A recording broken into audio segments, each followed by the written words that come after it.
नमस्कार दर्शकवृन्द, दिनभरका देश विदेशका प्रमुख खबरहरू समेटिएको नेपाल टाइम्सको टप 50 बुलेटिनमा स्वागत छ। म रश्मिता उदास। सुरु गरौं आजका प्रमुख खबरहरू। नेपालमा आज 25,909 जनामा गरिएको परीक्षणमा थप 12,008 जनामा कोरोना संक्रमण पुष्टि। आजै 3,040 जना संक्रमण मुक्त भए। थप 2,39,851 जनाले लगाए खोप। आज थप 8 जना सहित हालसम्म कोरोना संक्रमणबाट 11,667 जनाले ज्यान गुमाए। हाल देशभर 88,934 जना सक्रिय संक्रमित। महानगर स्वास्थ्य शाखा र रेड क्रस सोसाइटीबाट जनशक्ति व्यवस्थापन हुने भएपछि टेको अस्पतालमा कोरोना खोप अभियान आजदेखि पुनः सञ्चालन। अस्पतालमा कोरोना विरुद्धको पहिलो मात्रा, पूर्ण मात्रा र बुस्टर डोज उपलब्ध गराइदिए। विश्व बैंकको पहलमा खरिद गरिएको कोरोना विरुद्ध बालबालिकाले लगाउने 16,60,000 मात्रा मोडर्नाको खोप आज नेपाल भित्रियो। खोपका लागि आवश्यक पर्ने सिरिजको व्यवस्था पनि सरकार आफैले गर्ने। विद्यार्थीहरूलाई कोभिड विरुद्धको खोप लगाउन सरकारले माघ 15 गतेदेखि 5 दिन विद्यालय खोल्ने। माघ 15 देखि 20 गतेसम्म विद्यार्थीहरूलाई अनिवार्य रूपमा खोप लगाउन आग्रह। खोप लगाएको सुनिश्चित गरेपछि विद्यालयमा पठन पाठन र परीक्षाहरू सञ्चालन गर्ने तयारी। डोटीमा 18 वर्षभन्दा माथिका 51% र लक्षित जनसङ्ख्याको 66% कोरोना विरुद्धको पूर्ण मात्रा खोप लगाए। 12 देखि 17 वर्ष उमेर समूहका 27,463 बालबालिकाहरूलाई मोडर्ना खोपको पहिलो डोज दिइयो। विद्युत अभावमा जिल्ला अस्पताल स्याङ्जाले खरिद गरी ल्याएको अक्सिजन प्लान्ट सञ्चालन हुन सकेन। अक्सिजन प्लान्टलाई आवश्यक पर्ने विद्युतको व्यवस्थापन नहुँदासम्म सञ्चालनमा ल्याउन नसकिएको प्रशासनको भनाई। विद्युत कार्यालयसँग छलफल भइरहेको र ट्रान्समिटर माग गरिएको उल्लेख। कोरोनाको संक्रमणबाट कार्यालयका कर्मचारी प्रभावित भएपछि जिल्ला निर्वाचन कार्यालय कञ्चनपुरमा अर्को सूचना प्रकाशित नहुँदासम्मका लागि आजदेखि सेवा स्थगन। कार्यालयको आन्तरिक कामकाज बाहेक मतदाता नामावली संकलन तथा अध्यावधिक सम्बन्धी सम्पूर्ण कार्य बन्द। महामारीका कारण विदेशमा अड्किएका नेपालीको उद्धारका लागि अघिल्लो वर्ष भएका चार्टर्ड उडानमा सरकारले तोकीभन्दा बढी भाडा तिरेका यात्रुबाट सरकारले माग्यो विवरण। अनियमितताबारे छानबिन गर्न विवरण मागिएको भन्दै 7 दिनभित्र बुझाउन आग्रह।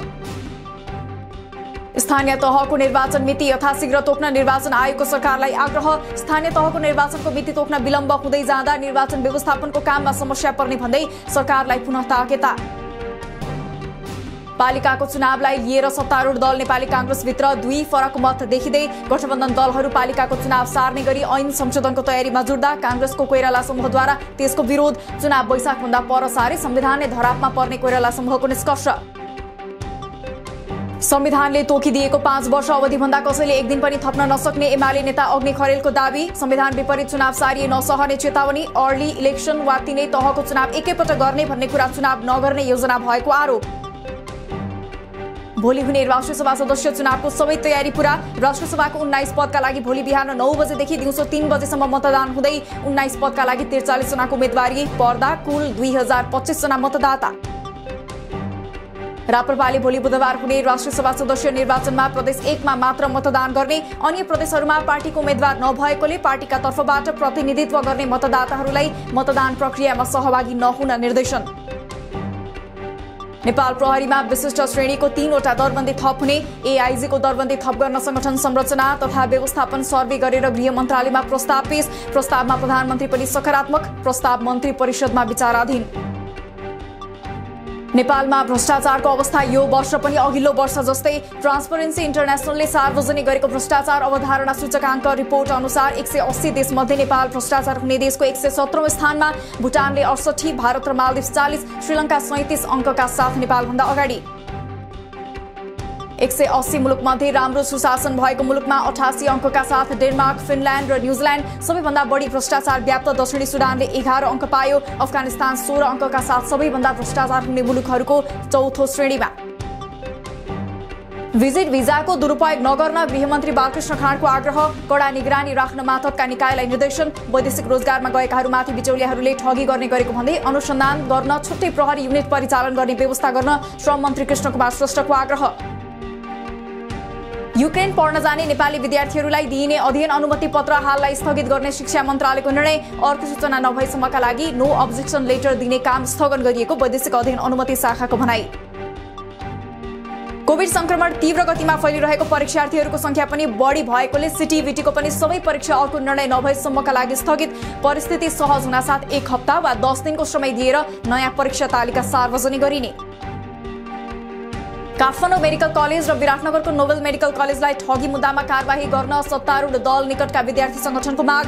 कलेजहरूले अतिरिक्त शुल्क नबुझाउँदा विद्यार्थीलाई कक्षा प्रवेशमा रोक लगाएको भन्दै विद्यार्थीहरू निरन्तर आन्दोलित।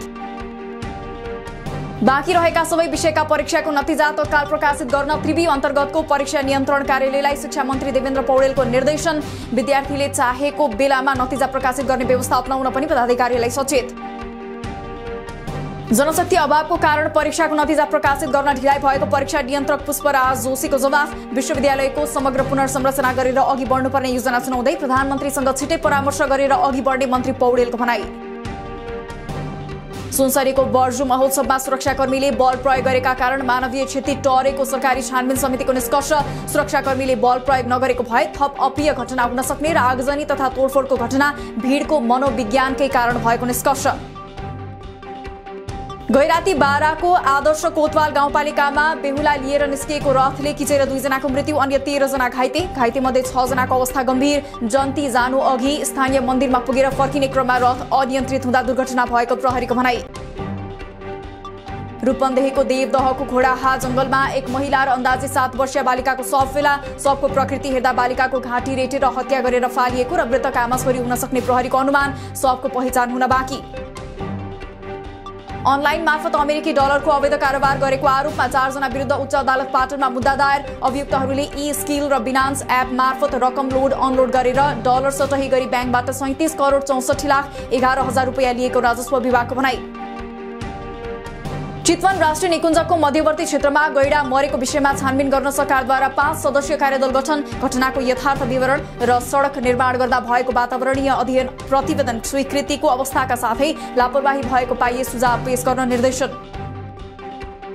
कीर्तिपुर नगरपालिकामा मंगलबारदेखि राष्ट्रिय परिचय पत्रका लागि दर्ता कार्य सुरु। टोकन सिस्टममा दैनिक 40 जनाको नाम दर्ता गरिने। अत्यावश्यक परेका नागरिकलाई राष्ट्रिय परिचय पत्र दर्ताका लागि विशेष प्राथमिकता। केन्द्रीय तथ्याङ्क विभागद्वारा राष्ट्रिय जनगणना 2078 को प्रारम्भिक नतिजा तयार। नेपालको संविधान जारी भएपछि मुलुकमा भएको यो पहिलो जनगणनाको प्रारम्भिक नतिजा भोलि सार्वजनिक गरिने। आजदेखि मौसममा सामान्य सुधार। आज पहाडको केही ठाउँमा वर्षा र उच्च पहाडी तथा हिमाली क्षेत्रमा सामान्य हिमपातको पनि सम्भावना। तराईका जिल्लामा दिउँसो पख हुस्सु हट्न थाले पनि बेलुकी पख फेरि बदली हुने। मल कारखाना स्थापना गर्न उद्योगी व्यवसायीहरूलाई प्रधानमन्त्री शेरबहादुर देउवाको आग्रह। उद्योगी व्यवसायीहरूले मल कारखाना खोलेमा सरकार सहयोग गर्न तयार रहेको पनि उल्लेख।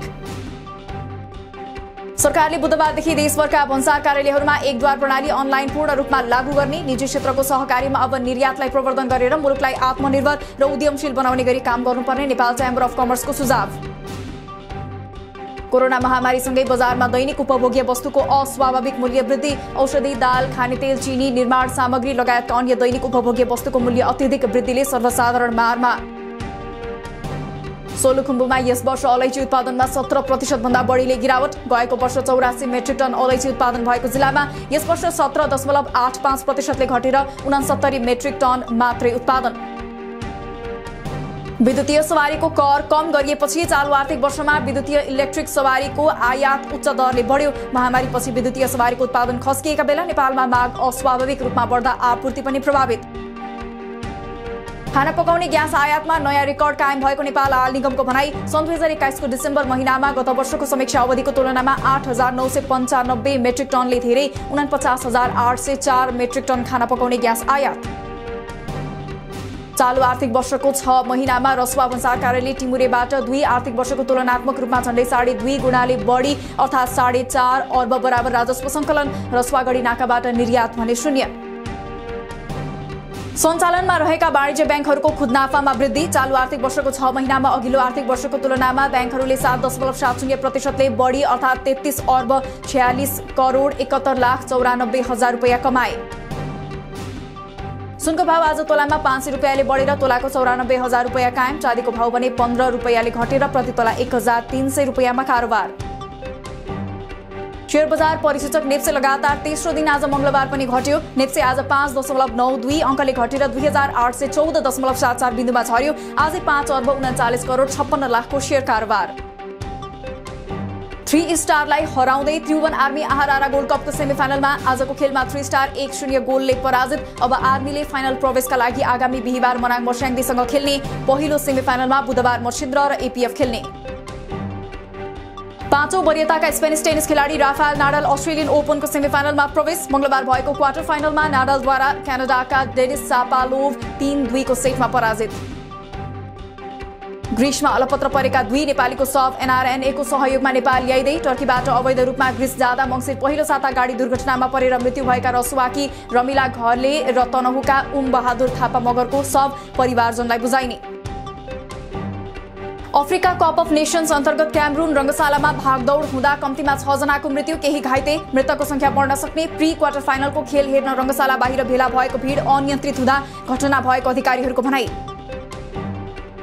इन्डोनेसियाको पश्चिमी पपुवामा मंगलबार बिहान एक रात्रि क्लबमा भएको द्विपक्षीय भिडन्तमा परि कम्तीमा 19 जनाको मृत्यु, कैयौं घाइते। दुई समूहबीचको आपसी झडपले उग्र रूप लिँदा सर्वसाधारणले पनि ज्यान गुमाएको प्रहरीको भनाई। रुसले युक्रेनमाथि आक्रमण गर्न सक्ने चिन्ताका बीच झण्डै 8,500 अमेरिकी सेना उच्च सतर्क अवस्थामा। युक्रेनमा हमला गरे रुसले त्यसको महँगो मूल्य चुकाउनु पर्ने नेटोको चेतावनी। कोरोना संक्रमणको गति तीव्र रूपमा फैलिएको विश्व स्वास्थ्य संगठनको दाबी। पछिल्लो हप्ताको तथ्याङ्क हेर्ने हो भने विश्वमा हरेक 3 सेकेन्डमा 100 जना संक्रमित हुने गरेको र हरेक 12 सेकेन्डमा 1 जनाले ज्यान गुमाउने गरेको तथ्य सार्वजनिक।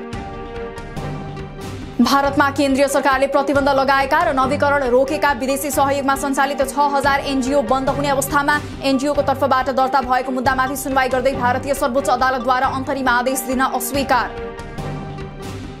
र अफ्रिकी मुलुक बुर्किना फासोमा राष्ट्रपति रोज काबोरेलाई अपदस्थ गरी शासन सत्ता हातमा लिएको सेनाको दाबी। इस्लामावादी विद्रोहीलाई संरक्षण दिएको आरोप लगाउँदै देशमा अशान्ति सिर्जना गरिएको आरोप। राष्ट्रपतिको अवस्था अज्ञात। दिनभरका देश विदेशका प्रमुख खबरहरू समेटिएको नेपाल टाइम्सको टप 50 बुलेटिन अहिलेलाई सकियो। हामी भोलि फेरि टप 50 समाचारका साथ उपस्थित हुने नै छौं। नेपाल टाइम्सको युट्युब च्यानल सब्स्क्राइब गरिदिनु भएकोमा र फेसबुक पेज लाइक गरिदिनु भएकोमा धन्यवाद। ताजा खबरहरू नेपाल टाइम्सको अनलाइन पोर्टल www.nepaltimes.net मा पनि गएर हेर्न सक्नुहुनेछ। नेपाल टाइम्स हेर्दै गर्नुहोला। नमस्कार।